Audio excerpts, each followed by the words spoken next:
Are you smiling now?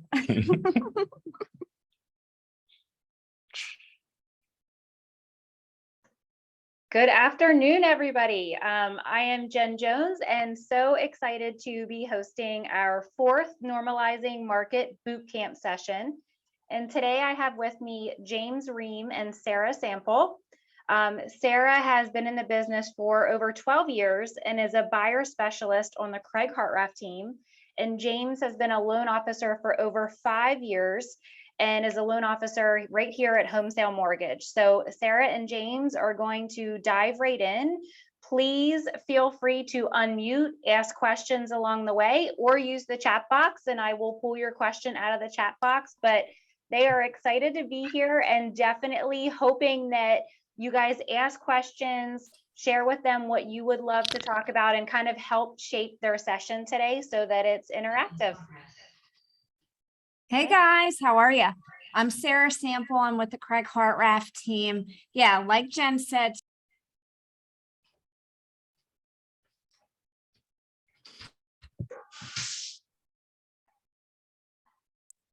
Sorry, James, technical difficulty here. Muted me already.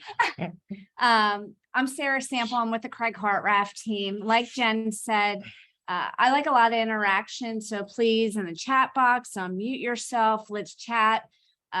We all can learn from each other. I just like to give a little bit of what I'm doing, especially with the shifting of the market, and kind of just go over some healthy little nuggets that I've gone through this process recently, and some gray hair that I've gotten through this process. But yeah, I'm a mom of 2 teenage boys, have a pretty crazy, hectic life with them, but I'm also a full-time buyer specialist for Craig Hartraff. So I'm on the go 24/7, and it's fun. Yeah. And then here's James. Yeah, James Ream, Homesale Mortgage. I'm out of the North Point, Mount Joy, and Elizabethtown offices. Started with Homesale Mortgage 3 years ago. It was the best decision I've ever made coming on board here. Work with some really great people. I'm a dog dad, so I have my dog Matilda. Yeah, you gotta give a shout out to the dog. And I mean, available all the time. I mean, if you're not available to you guys when you're working, we're working. So it's it's hectic out there. It's busy, but we're all wading through this together, and hopefully we can learn some things today and help you guys out there in the wild. All right, so I'm just going to talk a little bit about this market. It's obviously shifting right now, and we're just trying to figure out what's going to happen next. And for me, my mindset, I really had to change on how I was thinking about things, because these past 2 years, it's been like you're dropping everything you're doing and showing people houses 24/7, and you're at their beck and call, and things are just moving so quickly and people are so anxious. And now we're starting to see that shift a little bit, which is great in some aspects. And it's just trying to renew your mind, stay positive, and stay focused on things. And for me, no matter if it's a crazy market or it's a stabilized market, the stabilized market, it doesn't matter. I always have a good foundation. And the best way to have a good foundation for me is having a meeting with my clients, sitting down in the office and just laying down that foundation and saying, you know what, this is what to expect, and setting these expectations, whether that's in that crazy 2020 and 2021 market or how the market is now. Laying down that foundation is key, and setting those expectations is key in any market. And that's why I think one of the reasons why I do have raving fans for clients is because I set that foundation pretty well. And just review the whole process with them, tell them what to expect through the process, and just go through everything step by step. And that's really something that, we can all benefit from. Absolutely. And just from a mortgage perspective, I mean, it's kind of crazy times with the volatility in in the economy and with interest rates. So kind of what Sarah said, piggyback on that, laying that foundation, talking about, having those difficult conversations that, look, we're not 12 months ago. The interest rates of late 2021, that's just not where we're at. But having those conversations and letting them know, just because the rate's high now doesn't mean, down the line you can't refinance, we can't look at other ways to do things. There are options to kind of help with that stuff. So having those conversations, going through the process and just letting them really know what to expect from a mortgage perspective is key. Absolutely. Well, and for me, what I really had to really change my mind on and renew my mind is I can't focus on where everybody's complaining about, oh, wow, the rates aren't at 3% anymore, 4%. Oh my gosh, they're at 6%. Well, guess what? The buyers that are just coming into the market now, they haven't felt that pain. So they really don't know what they're missing out on. So for me, I really had to just focus on today and not think about, well, where rates were a year ago. They don't know what they don't know. So in that aspect, I've kind of been cautious about rates with who I'm talking to. Absolutely. Another quick thing with this market and any market is who else is involved? Is it just your buyers? Is there anybody else involved that you should be including on this? Parents are a big thing with that. I know with parents, they can give us a headache sometimes and they can kill a deal. Yep. Where if you have parents involved from the beginning and educating everybody and setting those expectations, just knowing what to expect. Yeah. I mean, that's, parents and, siblings, and especially ones that have kind of gone through the process Everybody's recently. an expert. Right. Exactly. Just kind of, bringing them up to speed on what's going on. That's big. At, less headaches down the line makes for an easier transaction at the end of the day. Yeah. So. Yeah. Hey guys, Dolly is asking, are you finding that buyers are willing to come in and meet with you? Yes. For me, when I take an appointment, we do a lot with Zillow. And when I make that initial appointment, I'll say it's part of the process. So I'll say, okay, sure. I'll be happy to show you 123 Main Street, Dolly. What we'll do is we'll meet at my office first, give them the property address or my address to the office. We'll meet at the office and typically they'll come in. Once in a while I'll get a little resistance. And if that happens, I'll take a buyer package with me. I have a nice little buyer book that kind of just goes over what to expect when purchasing a home. I'll put in some past client surveys so that they get to know me a little bit more outside of our meeting. But yeah, overall, I'll just prep them and say, okay, we'll meet here at my office first and then head out to the showing. Yeah. Very flexible from a mortgage standpoint. I mean, a lot of the stuff, we can do it in person, over the phone, over Zoom. We have a lot of different options. So if somebody wants to meet, if they feel more comfortable meeting in person, or I kind of get that feeling that there's a disconnect, let's get in front of each other. Let's sit down. I can show you things. So you can get your eyes on it. Like that's something that absolutely, we do. And it's really the preference of the buyer from our perspective, from a mortgage perspective, what they would like to do and how they want to communicate and kind of get the ball rolling. And how the conversation goes with me, if I'm on the phone talking to a new prospect, a new client, and just kind of getting a feel for it, if we're having a good conversation, I'll set them up the way I want it to go. I'll say, okay, sure, Dolly. I'll be happy to get you into 123 Main Street. We'll meet at my office here prior to the appointment. And then I'll just talk about, just out of curiosity, will you be paying cash for this? And then 9 out of 10 times they'll laugh at me and say, no. And I'll say, okay, well, no worries. What I'll do is James Ream, he's a great local lender I use daily. I'll have him reach out to you before our meeting tomorrow, and he can review what kind of loan options you would qualify for. And that's just a nice, easy way. And then he reaches out to them. He'll do the pre-approval. And then when we meet, I'll review all of that. And I know I'm not wasting my time. And from a safety standpoint, I have their information. If they're willing to jump through the hoops that I'm asking them to do, then I know they're serious. Yep, absolutely. But again, that's a perfect world. Right. And, getting them pre-approved, I mean, from a mortgage standpoint, pre-approval doesn't take long. I mean, so to kind of get them, make sure financing is going to be possible for them, because you don't want to waste your time, especially, now that things are maybe normalizing a little bit. Your hair is not on fire quite as much, but you also at the end of the day want to make sure that they're qualified buyers. We're good to go with them. And a big thing is making sure that what they tell us on an application is backed up by documentation. I mean, that's a big thing. Plenty of people, I make $25 an hour, but you get their pay stubs and it's 20, or they don't work 40 hours a week. So from a mortgage perspective, we don't want to waste your time. So getting that stuff and making sure they're good buyers is a big thing for us. And in this normalizing market, we are actually starting to get FHA, VA, USDA buyers under agreement, which, I looked at my 2021 of the 65 houses I sold, 0 were those loan programs. Not one. They were all cash or conventional, which blows me away.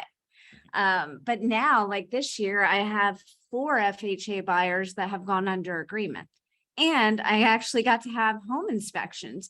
So for these newer agents that have never been through this process, that's where you really, and even us veteran agents, that we really have to get back into sharpening our tools of, okay, well, how much seller's assist can I get? And what inspections are there supposed to be for this type of loan program? It's just those types of things that a lot of realtors are unsure about or have never done it. Mm-hmm. Yeah, I mean, it's the majority of the business. I mean, cash is obviously king, but conventional buyers, that was the majority of my business over the last 2 years. You'd sprinkle in the govies every now and again, but they're coming back a little bit where, it's not an uphill battle the whole time trying to get them under agreement. The longer houses sit, the less picky maybe they'll be on financing. So there's different things that government loans like FHA, VA, USDA would require over a conventional. But one thing to remember, just because it's a conventional loan, it doesn't mean that repair wise there's not going to be any repairs with the appraisal. That's not necessarily the case. Anything health or safety related, you're still going to have repairs. So you can't just go conventional on everything. But FHA, VA, USDA, they're going to have some specific things that they're going to look for that a conventional loan wouldn't look for. And with FHA, VA, I mean, it's kind of like a gray area, don't you think? And what I tell my buyers is every appraiser is different. Unfortunately, you're supposed to go by this handy dandy little chart of this is what appraisal repairs are going to come up. But that's not necessarily the case. With FHA, a lot of times it's chipping paint or it's a fire rated door going into the garage. But you never want to say to your buyer, this is going to happen. You say this may happen and this may come up. And then what happens from there? Who's responsible? And that's the unknown that a lot of people, I think, are unsure about. It's, well, what happens? Like I had a deal recently where there was an appraisal issue and it was a conventional deal. And on this conventional deal, the heat pump wasn't working properly. And the appraiser went out. He just turned on the heating, didn't come on. He didn't turn it to emergency heat. Well, here it only works on emergency heat. So he was going to call it to have to be repaired or in good working order. And that's a conventional deal. Right. So knowing your time frame is key, because if I went to that listing agent and said, okay, we need this appraisal thing done. Is it on the seller? Is it on the buyer? Who's it on? And in the contract, you have to know what it says. Well, I have to, from that day of that appraisal issue, once I have that knowledge, I have to then give it to the seller's agent. And then they have that time frame then to review and then say if they do it or not. And if they say no, then it goes back to my buyer. And then we have a time frame. And if I don't respond, my buyer's on the hook to buy the house and get that fixed. So it's knowing what is whose responsibility. Sure. Sure. and knowing your timeframes. Yeah. And then, hopefully with the normalizing market, we're getting to a place where sellers are more likely to take care of those repairs. Do We can some hope. of those things, we can hope. But it's always when a buyer asks me, well, can I pay for those repairs? Sure, you can pay for those repairs, but if something were to happen with the loan where it doesn't go through and you can't get a final approval, you're sticking money into something that you don't own. So it's kind of a give and take. Like, do you put money into something you don't own? It's a risk, but it's something that, at least in the previous kind of market, we had to do. There wasn't much choice. I mean, But you always want to put it on the buyer. You always want to put it on the consumer, the client, Mhm. because you never want them to say, well, James said I can't do this. You always put it on them, because if it does go south, it's not on us, it's on them. right. Yep. 100%. Another thing I got to thinking about was, with this crazy market, it was rush, rush, rush to get everything done. And these guys here are like jumping through hoops to get the loans through. Yep. And we were doing 30-day settlements because everybody wanted to go, go, go. So in a stabilizing market, we go back to our old timeframes. I was at the Goldsmith conference the other day, and we talked about, well, what's a normal settlement date? And we all kind of laughed. But typically with FHA, it's about 45 days, but with USDA and PHFA, we want to give 60. Is that pretty? Yeah. I mean, I'm trying to make you not lose any more hair. yeah, right. Where do you think it all went? No, I mean, that's certainly safe. More so with the agency loans, like the USDA's for Maryland, the MMP, PHFA for Pennsylvania. The ones that go off to the agencies, those are the ones that typically you want to be 45 days. I mean, I think PHFA yesterday was a week behind from submission. So we submit a loan to PHFA for final approval. They were a week behind as far as they were working on loans from 10-3 that were submitted. So with those, typically 45 days is good. FHA, VA, I mean, with where things are right now, you can get away with 30 days, and we can feel pretty good about that. But it's always good to give that extra, especially if you identify something that could be an issue with the house. If there's going to be a repair that's going to be needed, and maybe it takes some time, identify that stuff and try to bake that into the length of time needed, before closing. I think that's a big thing. Definitely do your due diligence when you're dealing with these government financed buyers. Check the house out when you're going through. Try to get ahead of some of those repairs that if you see something, you see peeling paint, it's the middle of winter, you might want to get on that a little bit quicker. If we have to get it taken care of. I try not to do escrows and things like that if we can help it. But if we have a 60-degree day coming up, it's the dead of winter, they want to get out there and take care of that as soon as possible, so we don't run into issues. But so just be aware of the house as you're going through it. And that's the other thing, like things like when you're going through a house in the wintertime, you can't test central air. Mhm. Now, granted, nowadays we're actually getting offers through with inspections, but the home inspector, if it's cold, you're not testing it. So you always want to kind of prepare them. I know home warranties aren't perfect, but that's always an option. Help. But again, setting that expectation so that they're not ticked off at the home inspector then of, well, why didn't you check my central air unit? And come springtime, it's not Doesn't working. flip on. Yeah. And I always say to people, a house is like a car. Something will eventually go, and it's never to be Debbie Downer, but it's reality. You don't have a landlord making these fixes it anymore. Yeah.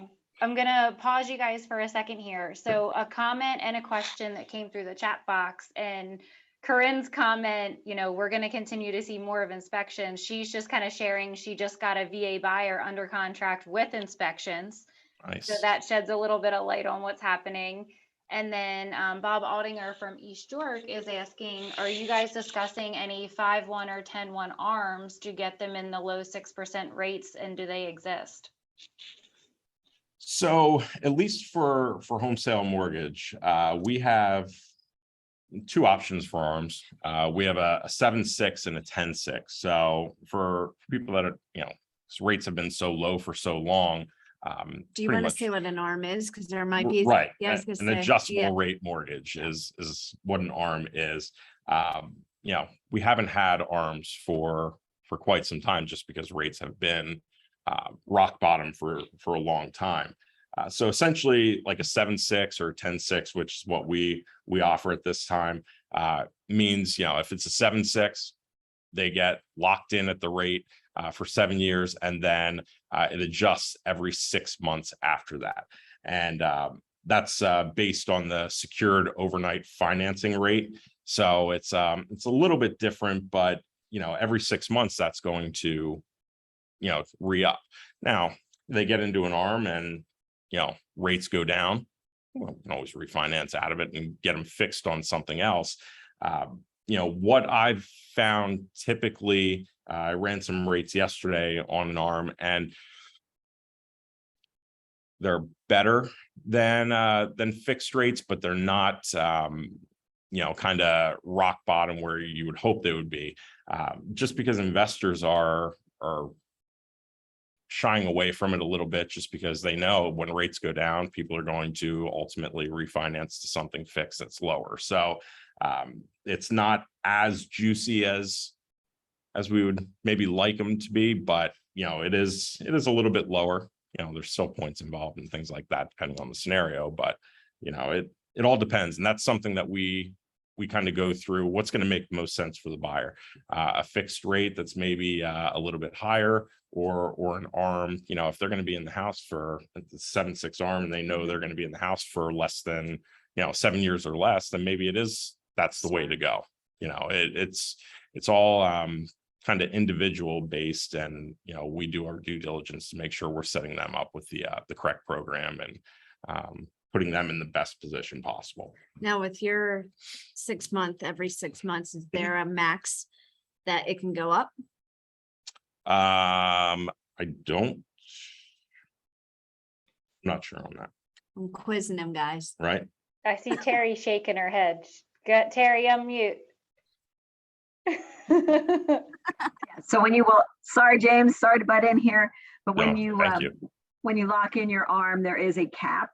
So typically 5 or 6% over the start rate, and that'll all be laid out and spelled out in your ARM disclosure when you're the buyer, and it'll tell you the max it can go to, and there's also a floor that it can't go below. So if if rates plummet, you might have a floor that still is above what the current market is, which would prompt a person to refinance.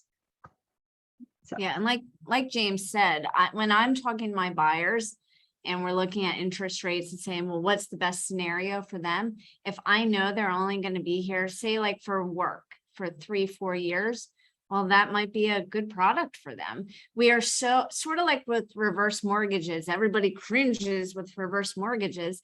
Just like with an ARM, a lot of people have cringed through the years with ARMs because our rates haven't been really crazy. So somebody that's freaking out right now with the rates, and it's a short-term housing, that should be something that could be discussed and just be educated to know, so that you can have a good conversation with your client. And then a couple other questions before we keep shifting. Do the ARM products have additional fees? So there's generally going to be points with them, but as far as additional fees, no. Okay. No, it shouldn't be anything. And then are Anything you else. seeing more points with higher rates because of the possibility of that buyer refinancing? I mean, that is part of it. It's also with the crazy volatility that's going on in the market with the economy and everything. the investors and the ones that are setting the rates are also trying to protect themselves a little bit, because mortgage-backed securities, we're trying to find a bottom, and with the 10-year treasury note also trying to find a ceiling. So there's so much movement up and down that investors are sort of trying to hedge their bets a little bit and add points in. So it used to be, we could go and pull rates and we'd get a list of rates with par pricing, so no charges. But now, especially with some of the lower credit scores, it's just not possible at this point. There are points that are associated with a lot of the rates right now. So we just want stability. That's the biggest thing. Things can settle down a little bit, we'll be in a better spot. Thanks, James. And you're doing good, and so are the Phillies. So just keep rolling. Oh, yes. Oh. Okay. Can we cut this short now? Yeah. Hey, between the Phillies and the Eagles, we're set, right, guys? Sorry, if somebody's Ravens or Steelers fans. Right. Or there's a Mets fan. Actually, it was Terry. She's the Mets fan. She's not happy. Any other questions before we keep going, Jen? I'm not seeing anything else. Nope, you're good. All right. Thanks, Mark Newcomb. He loves me. Yeah. I thought maybe it'd be helpful if we got into a little bit with the loan programs. Sure. And just for me personally, when I'm helping with some of our newer agents on the team, especially nowadays, I know James and I talked about this, about your lender should be able to give you like a chart, sort of like a little breakdown, conventional, FHA, VA, USDA, what are the requirements? Mm-hmm. And in that chart, requirements with inspections, credit score, anything you can think of. It's just a nice little breakdown. With FHA, is there a water test that's mandatory? Or VA, is there a termite? Things that just getting up to speed on things of what's required. Mm-hmm. With a lot of people, they're like, well, do I need a water test? And if so, what kind of water test? And who pulls the water test and who pays for it? So it's just a nice little chart. If you don't have that, I would definitely ask whatever lender that you use pretty regularly to get that, because it's a nice, helpful tool.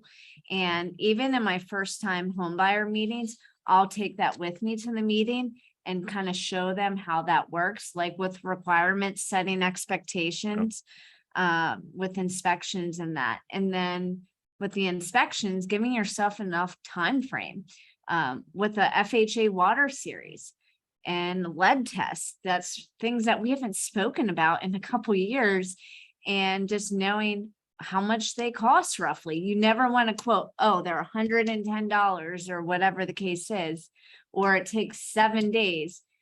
You want to give a ballpark figure on those things, but allowing yourself in the contract to have enough time to get the stuff done that you need to get done.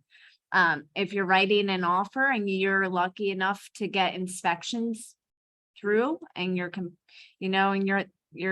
getting things done, if you still have 10 days as the default for your contract, and you're asking for a septic inspection and a well water series and a home inspection, well, you're going to be pushing it when we start to get busier again with inspections, to just really being knowledgeable on your timeframes. Yeah. And knowing who you're going to go to for inspectors, especially who's in business still, right? Who's in business, like knowing, like, and again, we don't tell our buyers who to go to. A lot of times they'll say, well, is there somebody you usually use? But we can't steer them to say, oh yeah, use Joe Schmo over here. Mm-hmm. But knowing who's still in the business and getting a ballpark figure of what things go for. I know one of our local home inspectors, David Mall, he gives a nice little card. So I took a picture of it. So then when my clients are looking at inspections, I just send them a picture of the card and they have a nice little breakdown of everything. That's perfect. Yeah. So. Yeah, I mean, as far as, aside from inspections with appraisals, we have a panel of appraisers. So generally speaking, unless it's an off property, unique situation, we know what typically what the appraisal fee is going to be for the buyers. And that's something that's in addition to any inspections, that's something that's a requirement for the loan approval. So, that's also something, making sure that they know, like, if they're doing inspections, they have this, but then there's also going to be an appraisal that looks at stuff. And, when I talk to people kind of about the differences in inspections and appraisals, they're looking for health and safety type stuff with the appraisal, looking for value, where that inspector is going to get up there and, they might be up on the roof. They're going to look at things a little bit deeper than an appraiser would. So kind of differentiating that with the buyers is a key thing as well. And with setting, I know I keep coming back to setting expectations, but it's what makes my life a lot easier. With setting expectations for inspections, when we go to get those inspections done, I say to my clients, you're hiring that home inspector to tell you every little nook and cranny about the house. They're going to tell you things that we already knew about, like wood rot or a leaky faucet, or there's no GFCI outlets. We're looking for major deficiencies that we didn't know about. And that's where I dive into the seller's disclosure. Now, 80% of the time, seller's disclosure has something wrong on it, or I shouldn't say wrong, missing. So as listing agents, really look at those seller's disclosures, because in the long run, it covers everybody. Just making sure that thing is filled out to the best of that seller's ability. But then on the buying side, I'm reviewing it with him. I'm saying, hey, James, now this roof was done in 1998. So we know it's near the end of its life. So again, that home inspector is going to tell you, hey, James, it's at the end of its life. We already knew that. So hopefully James listened to me by planting those seeds, and it's like, I'm not going to ask the seller for a new roof, because guess what? He already disclosed that it's really old, or a heating system that's really old. I got a house under agreement recently in New Holland, and the heating system's original and it's 20 years old. Well, guess what? That home inspector said it's functioning, but it's at the end of its life. Well, my buyer's not going to ask for a heating system because I set that expectation. I didn't say, no, we can't ask for it, but I'm telling you, this is what to expect. And then it makes your life easier. Yep. Most of the time. And then shifting from, James the buyer to James the lender, something that Sarah brought up as far as the seller's disclosure, you don't have to include that with the Please don't. with the contract. There are certain things that we don't necessarily want to see or need to see, and seller's disclosure is one of those. So just FYI, don't. He has his blinders on. Don't include that with the contract.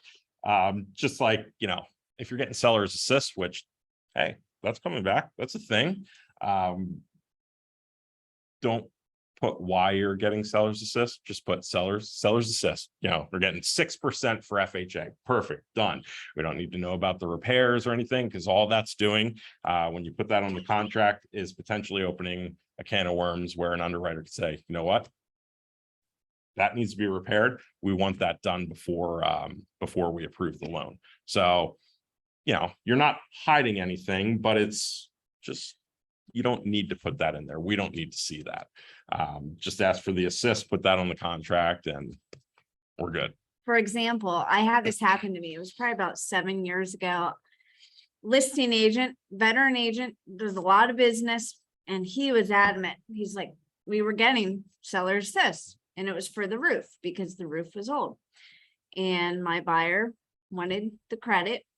And long story short, he's like, I want it on here. I want it saying this. And I was just going to do a separate addendum that says buyer and seller agree the $6,000 is towards a new roof. Well, nope, he wanted it on the contract.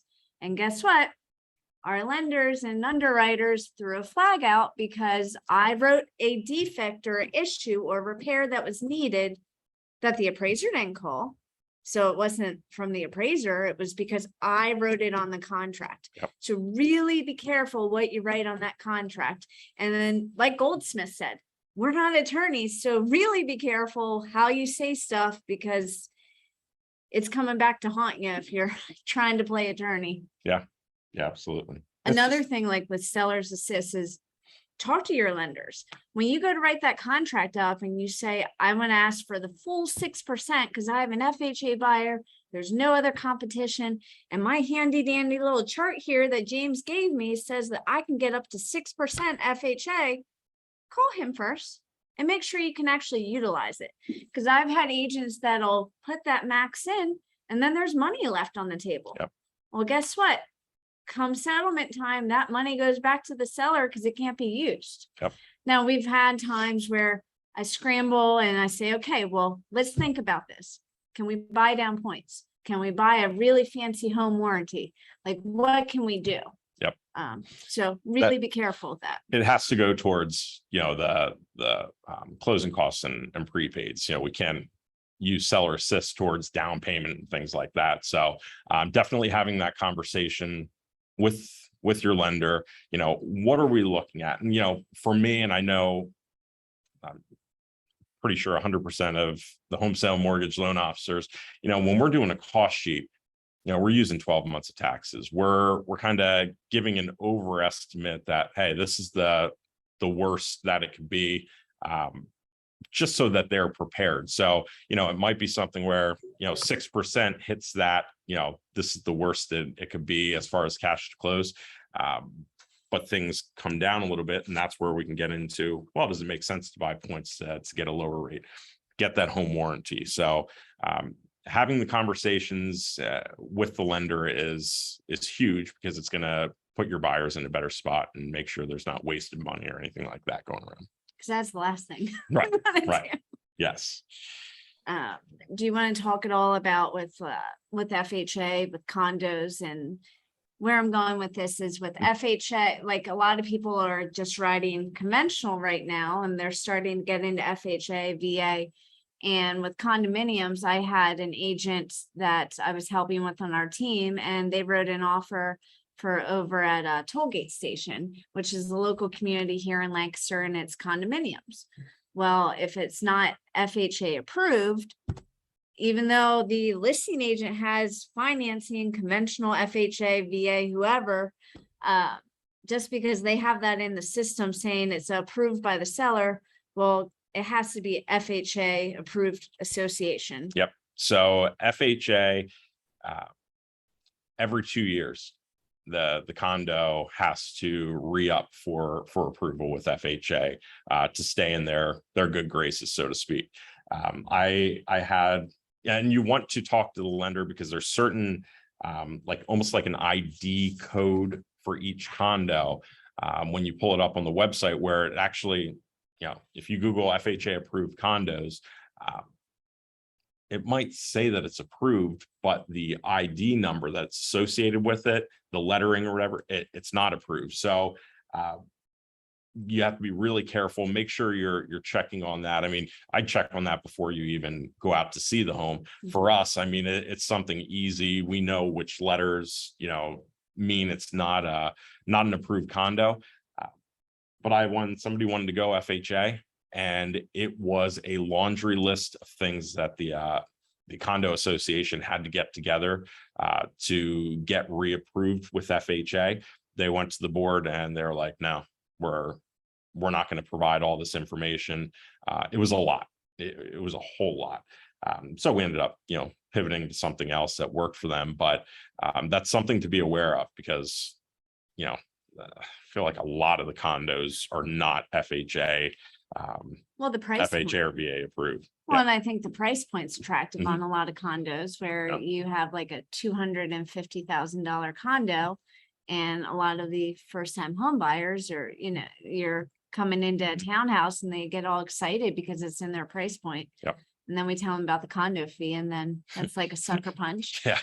But if we get past that, it's making sure that it's FHA approved. Mhm. And like James said, I just call him up and say, hey, this association, he'll tell me yay or nay. Yep. So, Absolutely. And that's, any of your lenders, your LOs should be doing that. They have the capability to look that up and check on that for you. So you don't want to get too far down the rabbit hole with the buyer on a condo if it's not going to work for them. So just doing a double check on that is key. Any questions right now, Jen, or are we good? Yep, so not specific to the condo conversation, but just general conversation about the market. What are you telling buyers who say they are waiting for prices to drop or that they are afraid to overpay for a house right now? Well, for me, when I talk to buyers, I say there's 3 different types of values. There's appraisal value, and then I explain what an appraisal is, especially really with anybody, but I explain what an appraisal value is. And then I say what market value is. And I explain, and I usually have like a nice little sheet. I know like Tom Blefko gives us stats. My team does nice little updates, and it's a nice little sheet that goes over, like right now, it's still an extreme seller's market. But I talk about market value and supply and demand. And then the third value is your value. And what's a home worth to you? And everybody's all out of whack with pricing. I see some agents that are pricing houses really low, and I'm like, what are you doing? And they want a bidding war. And I don't know what conversations they're having with their seller. I don't know if they're trying to get their social media up by saying they got 200,000 over lists and 80 offers, where if it's priced right, you'll get some, but maybe not that many. So too many buyers are focusing their offer on the list price. And for me personally, I say, what's it worth to you? And what would you kick yourself losing it over? James, if we're buying a house and you're saying my max is 325, and I call you up and I say, hey, James, so sorry, you didn't get it and went for 328. Would you kick yourself losing it over that $3,000? Heck yeah. That is $15 a month. Would you kick yourself losing over that? And then I just The shut answer is up yes. and let them think. And then I have them say, pretend we're at an auction and you're at that auction. What are you all in and all done for? Now, if it's a super detailed C buyer, and I know I have to have my stats and I have to do my market analysis, I'll have all that out and I'll explain to them, hey, this is what sold in the past 6 months. This is where things are at with the appraisal value. This is where supply and demand's at. But ultimately, it comes down to what's your value. And are you, like, a lot of people got hung up on appraisals. And, oh my gosh, what if it doesn't appraise? Are you going to let one person's opinion of value keep you from the house that you love? And then I just shut up. And then they think about it. And then they usually say no. And then we talk about ways of, if it doesn't appraise, what can you do? Do you have 401k? Do you have family that you can gift from? Let's talk to the lender. Let's put our heads together, have a conference call and see what options we have. With waiting, I say that a lot of times, like, people that are waiting are renters. And I'll just do the math and I'll say, okay, how much is your rent a month?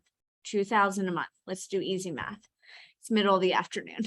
So if you're at $2,000 a month, that's $24,000 a year. So it's like, well, do you want to continue to pay somebody else's mortgage? Or do you, so I just kind of let them think a little bit. From a mortgage perspective, rewind 6 months, we'll say, and wherever rates were 6 months ago, well, I'm going to wait until the rates come back down. Fast forward to now, I mean, waiting just costs them a boatload of money if they go ahead and buy now. So it's saying, look, then I think somebody had mentioned it in the chat. I saw it pop up at one point. Marry the house, date the rate. Date the rate. Like that's been a thing, and that's 100% true because knock on all the wood, rates will come down. Rates will eventually come down, and but they have the house now. So trying to educate people on on that type of stuff and what things could look like down the road, and talk about refinancing and things like that. That's all conversations that we have, that, hey, sitting on the sidelines now, we don't know what's going to happen next week, next month, 6 months Nobody from has a now, as far crystal as ball. rates. Right. Yeah. My crystal ball is currently in the shop, so I don't know what's going to happen Mine's cracked. down the line. Yeah. So, but by waiting, and kind of, even people now that are talking about waiting, like, ooh, rates are too high right now, or, houses are overpriced. Kind of So is just your take them rent. back. Yeah. Take them back a few months. You're like, well, look where we were then compared to now. Houses aren't going to depreciate. So we're going to continue to at least slightly move up in home prices. And then who knows what's going to happen with the rates. So Well, having those conversations, they can be tough, but you have to have them. And you hit the nail on the head there. Like, I know people are tuned in from not just Lancaster County, but for my buyers here in Lancaster County, I say, the housing market's like the weather. Some days it's beautiful and sunny, and other days it's kind of stormy and cloudy. But in our market here, values have continued to have gone up through the years. It might not have been 7, 10, 12, 15%, but we've still risen slightly. So in that aspect, if they want to wait a year or 2 years, well, values are going to continue to rise. At least that's the predictors, not as crazy as intense like here in Manheim Township, where it was 15%, where on average it might be around 7%. Don't quote me on all that. But Yeah. And I think we'd all take that. yeah. The calmness a little bit, and the fluctuation of prices, well, really just going up constantly. So, And then you're going to have the consumers that are just not going to listen to you, and you just need to continue checking in with them, get some sort of system, a nice, hey, even if it's just a text message, hey, just want to check in, see if you have any questions on the current housing market, or, just staying in touch. Because you're going to have those people that are going to say, nope, I'm going to wait it out, and you can talk till you're blue in the face. But lead a horse to water. But what they do from there, I mean, it's up to them. So, and a visual is another great thing. Like, how I said about, okay, if they're renting and they spend $2,000 a month, and that's $24,000 a year just in rent, I might have James do an estimate for me of, can you do a $250,000 estimate with 5% down? What does that look like on paper? And that visual a lot of times will help people, because they're so fixed on, I'm not getting a 3 or 4% interest rate. Well, maybe do a 6.5, or maybe do a ARM, and give them those visuals. And then when they see it on the paper, it's not as bad as they think. Yeah. And I think so many people are so consumed right now with the news, and I'm trying to keep people positive. And like I think Rod said the other week in one of his messages about that positive mindset and positive production, and don't get sucked into the news and social media and what everybody. Yeah. It's just, I've personally disconnected from that. Like Craig, my team leader, says, he's still up to date on current events, so he doesn't look like an idiot. But he's not sitting down watching the news daily. And I think so many people get so engrossed in, oh my gosh, interest rates are at 6% now. And just kind of renewing your mind a little bit. Yep. Don't want to talk about. Anything else, Jen, on the comment section? Oh, I know. One quick thing also, with houses actually being on the market for more than a day, really be careful with your seller's disclosures, because when houses are sitting on the market for a while, when I mean a while, I mean a couple months, have them, when you go under agreement, the sellers reinitial the bottom of each page, or put something on like no changes, because from a liability aspect, you're just protecting yourself. I know a lot of listing agents hate when I do that, but I mean, it's ultimately protecting all of us. Yeah. And making sure the disclosures are filled out. And I blame that on my broker. But yeah, anything else you want to? So just, with some of the government loans that are going to be, coming around a little bit more, FHA, VA, USDA, like seller assist, we're maxing out at 6% of the purchase price. VA, it can differ a little bit, but 6% is a good, good max to go off of. FHA, your 3.5% down programs, VA and USDA, you can do 100% financing on those. So, with things that you put in the contract, especially, make sure you're putting your loan to value in correctly in the mortgage contingency, because that's something that, can protect your buyer for sure. And also with rates the way they are, yep, there it is. With rates the way they are, make sure, like I try to, when I'm working with an agent, like come to me, get an updated cost sheet, because something could have changed from yesterday to today or last week or last month, the last time we spoke. Make sure that they're still qualified, but then when you're putting an offer in, you want to have that interest rate as close to where it is today as possible. But because of the market volatility, make sure that you're giving a spread. It might be a 1% spread just to cover yourself, that if the rate's 6.75, maybe you take it up to 7.75.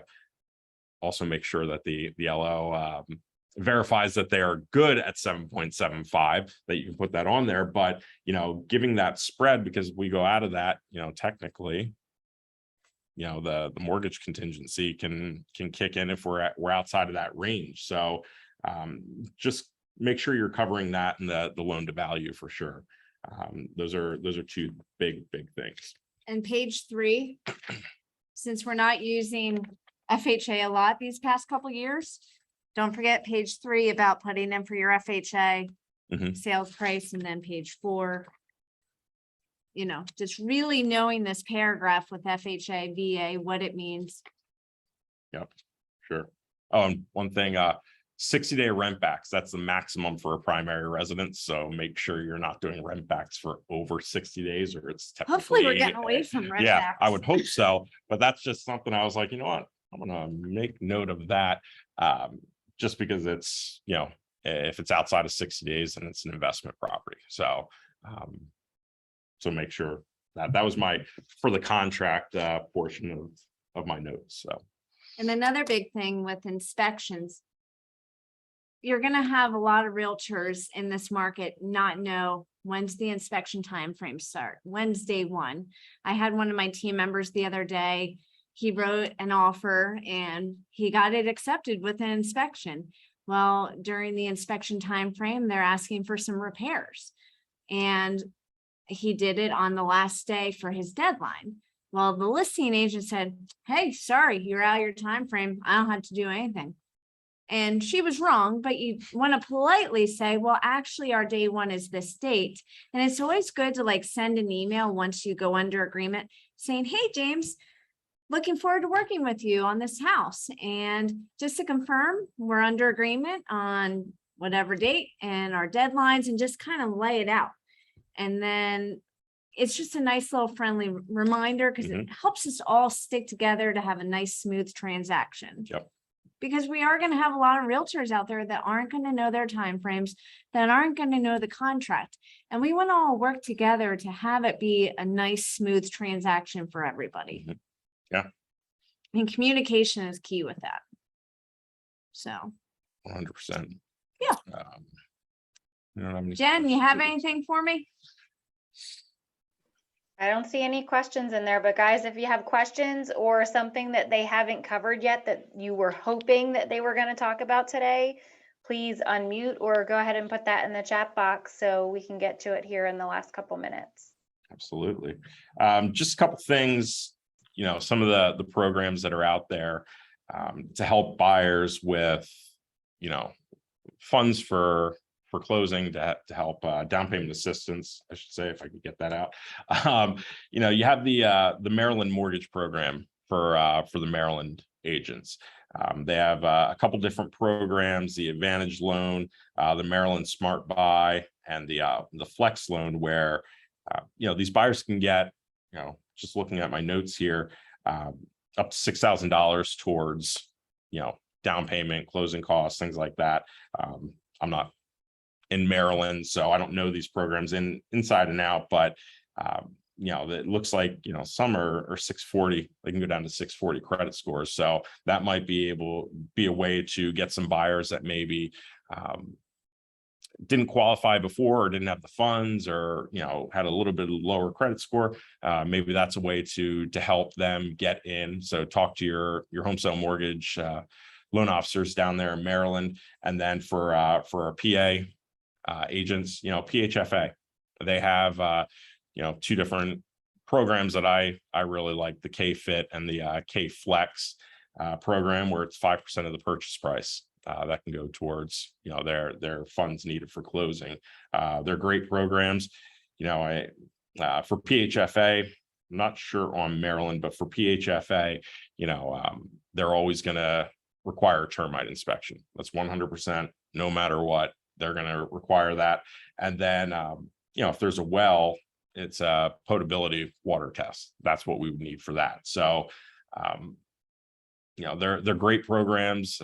We utilize them quite a bit, and it certainly, helps bridge the gap a little bit for people. I know with the PHFA, their interest rates, they don't fluctuate like, regular conventional FHA, VA or USDA rates. They're a little bit slower to go up, but they're also a little bit slower to come down when we see a drop in rates. But they're great programs, forgivable programs, 10% per year from the assistance. So they're great, and definitely talk to your loan officers about these, because we do a whole bunch of these, and it helps it helps you guys get more people under agreement.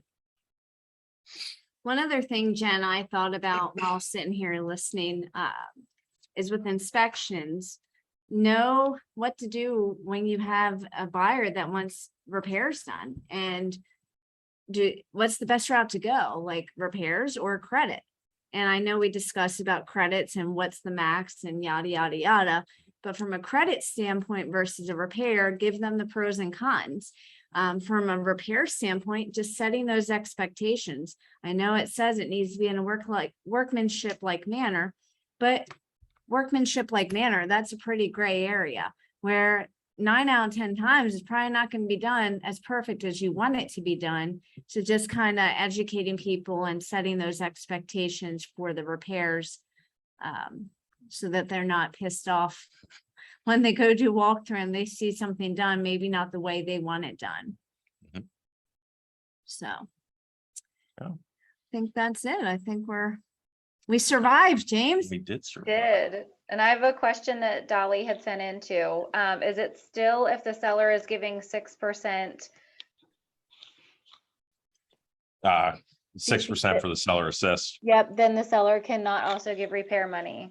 Yeah, they're capped at that 6%. Yep. Now, what about transfer tax? As far as what? Like, say we're asking for credit and we can do 6% closing cost help, and then we're wanting another 2,000 for repairs. Could they have No. paid like that transfer tax? No, they would. They're Fine. capped at that 6,000. I just had one the other day that, so like 3% down conventional. That's going to be, your first time home buyers. I had somebody that wanted, it was like $20,000 in seller assist. Well, with 3% down conventional, you can only max out at 3% seller assist. So it was like, no, it was like 9,000 some odd dollars. This is the max for seller assist. And what they ended up doing is reducing the purchase price by X amount to Right. To kind of cover that other stuff. It was for repairs, but I didn't see that anywhere. So it's not going to an underwriter. And we're getting that assist. So it's helping them, plus they're reducing their purchase price. Yeah, Jen Feinberg shared a comment, starting to do the 2 walkthroughs again. That way she has the ability to verify repairs are done and then do that final day walkthrough. And it's really educating the co-op, the listing agent, being nice. And you don't want to like act like you're a know-it-all, but I had one that wasn't letting me back into a property, and I kindly said, I understand the sellers are in the process of moving and boxing things up. We won't take long, and per the agreement of sale, technically, we're allowed to have 2 pre-settlement walkthroughs. And again, it's don't be a jerk about it. Be nice. We're all on the same team together, trying to get things to the finish line. But it's just educating them, because a lot of realtors have no clue what the agreement says. And to kind of piggyback on that, with appraisals and repairs that need to be done for appraisals, there's a final inspection and a fee that goes along with that final inspection for the appraiser to go out to make sure the repairs are done. If those repairs aren't done, they have to go back out, and that's another fee. So, That's on the buyer. right, Prepare that's on the the buyer. buyer. Yeah. So definitely want to make sure that the repairs are done before we're like, hey, we're good to go, send the appraiser back out, because it could be more money for the buyer out of their pocket. And I think the biggest thing, like we said, setting expectations, Mhm. communicating, setting expectations, being the professional. Yeah. So, You guys are the experts, as mortgage professionals, we're the experts. So educating buyers, buyers and sellers is, what we should be doing. and especially coming into the winter months, being prepared, like when snow comes, yes, I said the S word. But when snow comes, those home inspectors aren't going to shovel off a roof to check the roof. So writing in, some sort of caveats, if you're getting an inspection done, or if the pool's closed, obviously we can't test that pool. So just really being knowledgeable and setting those expectations. And vacant homes, and making sure the heat's on for walkthrough. Mhm. And yeah. Yep. So. Anything else? Not that I can see in the chat Nailed it. box. Doesn't look like it. Thank you I'm guys. sweating, You did guys. a great job. Thanks, everyone. Thank you, everybody, for hopping on this afternoon. We did record it. We will send the recording out Yeah. afterwards. Yeah, great. Thanks, Sarah. Thanks, James. You guys did a great job. Thanks. guys. Go Phillies. Go Eagles. Yeah.